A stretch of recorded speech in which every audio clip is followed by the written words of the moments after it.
Okay, please let them know. You may now take your seat. We would like to express our deepest appreciation to all the parents and teachers whose unwavering love and support have played a crucial role in guiding our graduating students. Your dedication and encouragement have made a profound difference, and we are truly grateful. Thank you for being such an integral part of this journey.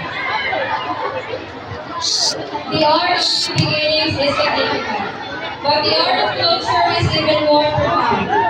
It is important to acknowledge and appreciate all the dedicated individuals who make this graduation ceremony possible.